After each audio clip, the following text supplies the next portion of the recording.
Could a nightclub bouncer from Argentina become the leader of 1 billion Catholics?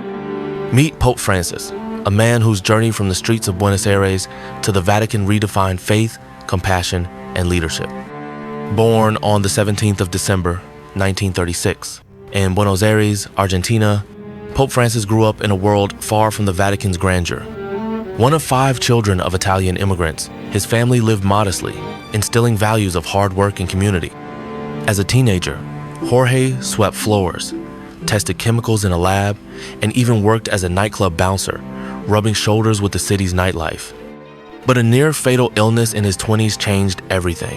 A severe lung infection brought Jorge to the brink of death, sparking a spiritual awakening. He felt called to serve, joining the Jesuit order in 1958 at just 21.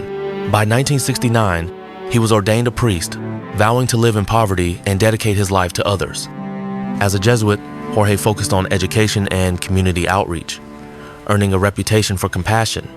By 1998, he was Archbishop of Buenos Aires, leading the Catholic Church in a city grappling with poverty and inequality. Unlike most leaders, he shunned luxury riding buses, cooking his own meals, and visiting the poorest neighborhoods. His advocacy for the marginalized made waves, but it also drew critics who called him too progressive. In 2001, he became a cardinal, and by 2005, he was a top contender for Pope. Yet, humbly, he stepped aside, letting Pope Benedict XVI take the throne. In 2013, Pope Benedict XVI shocked the world by resigning the first pope to do so in nearly 600 years. On the 13th of March, the conclave chose Jorge Bergoglio as the 266th pope. He took the name Francis, honoring St. Francis of Assisi, a symbol of simplicity and care for the poor.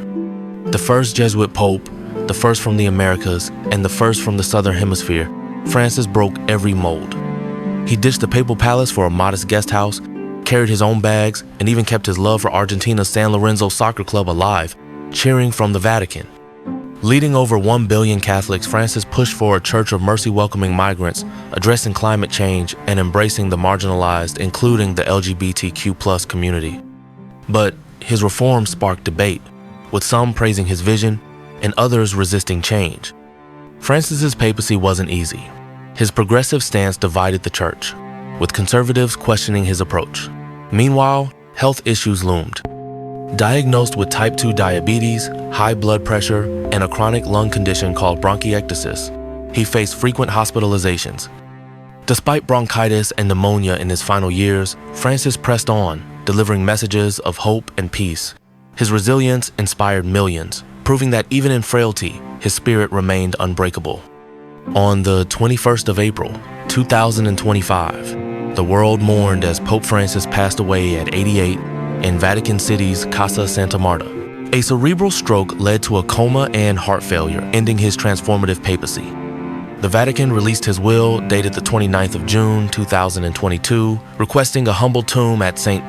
Mary Major in Rome inscribed simply with Franciscus. From a Buenos Aires bouncer to a global icon, Pope Francis left a legacy of compassion, humility, and reform. His teachings on social justice, environmental care, and kindness continue to guide us. His life shows that anyone, no matter their start, can change the world. Pope Francis's story is one of faith, resilience, and love. What moment from his life inspired you most? Share in the comments, and let's keep his message of peace alive.